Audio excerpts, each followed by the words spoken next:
Good morning guys! For today's video, magluluto tayo ng Balenciana Ilonggo style. This is my style ha. So, This is malagkit or glutinous rice. mayroon ako ditong onion daw ng sibuyas, garlic, ginger, at chorizo bilbao.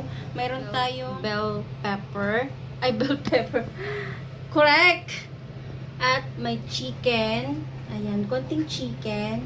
Green peas, shrimp, at saka mayroon akong isang cubes na ano din, pasayan. Tingnan mo yung nails ko guys. Oh, oh my gosh, look at that. And raisin, syempre hindi mawawala. Plus, mayroon tayong atay na pinakuluan ko na ng half cook. Kasi matigas, no? Ayan. So, magluto na tayo. Na-ready ko na ang ating kaldero. So, let's get started na guys. So, ayan. Mainit na po yung ating kawali. At magluto na tayo, no? Gisa natin. So, kailangan pa natin ng pepper at saka salt, syempre.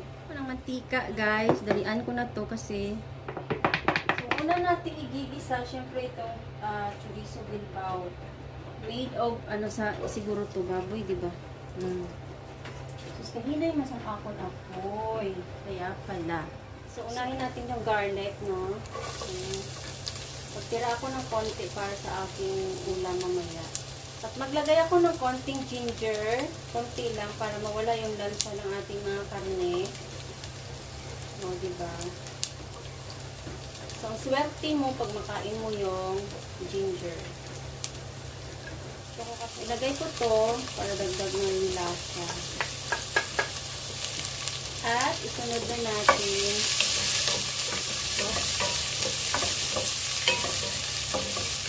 gusto mo yung door kasi yung ating sinampay naligo na. So, ayan. Dapat sinatad ko pala sa asalong. Ito na. Ayan. Kahit hindi na siya masunog, okay lang kasi lalagain pa naman yung rice, diba? Ito na yung chicken. Mix natin yung chicken. Anyway, maglagay ako ng pauna na ganyan. So, mamaya maglagay ulit ako. So, ayan. Pwede na yan guys kasi pangit naman pag sobrang batok na. Yung chicken, konti lang nilagay ko kasi maraming atay. Ayan. Chicken yan. Gamit ko ay chicken breast. Yun lang yung available today. So, gamit ko.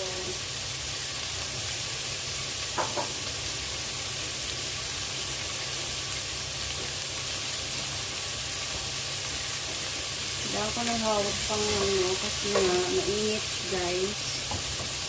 Magluto pa kasi ako guys ng ulam namin for lunch.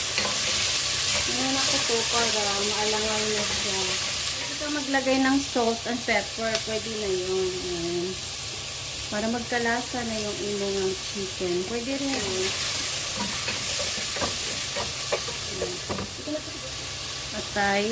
Ubus ko na. Pinakuluan ko na siya ng konti. Lahagyat. So, malaki ang hiwa kasi maano pa naman yan. Masusunog pa naman or may maluluto. So guys, mag-add ako ng siguro isang kutsara na yung butter. Ayan.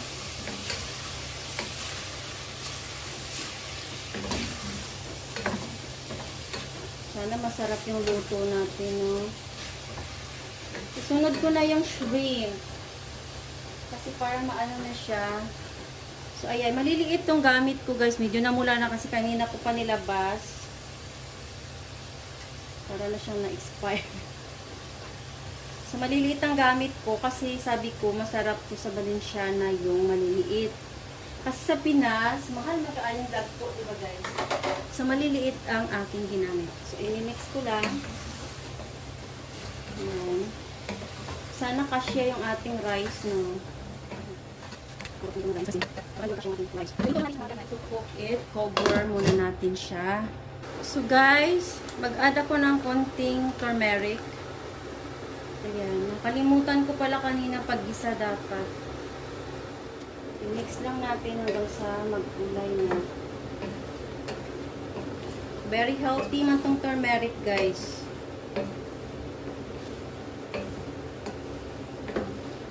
Pwede mong ilagay sa tea. Ayan, nagkulay na siya. Ilagay ko na yung rice. Ano kasya yung rice ko, guys? Hindi ka kasya ang rice mo. Oops.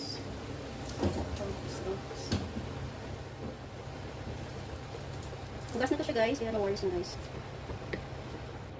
So, guys, mag-add ako ng water. So, 4 na cups kasi itong ginamit ko sa rice. Baka nga hindi magkasya na. 1, 2, 3. At ayun, yung 1 cups pa. Saktong-sakto lang aking so tatagtarin ko na lang to. Cubes. Siyempre, ang gamit ko hipon kasi para masarap. Saing lang siya natin, guys, hanggang sa maluto yung ating mga rice. At saka mag-add ta ng salt. Ayan. Konti lang kasi ayaw naman natin yung maalat, no?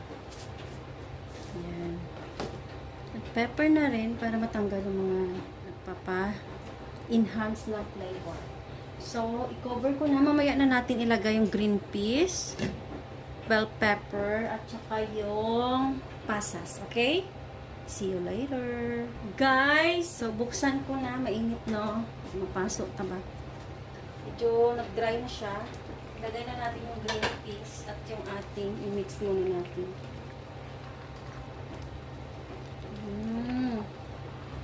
I-mix natin kasi nasa baba yung ang mga karni. Sana maluto to, guys, kasi mukhang marami. Ang hirap pa naman lutuin ang Valenciana kasi sometimes hilaw, sometimes basa. Mix natin. Siyempre ang ating mukhang hindi ko siya mahahalo. Punong-puno. Diba? Matrabaho kasi magluto, guys. Lalo na ngayon, medyo lagi na tayong masama ang pakiramdam. So,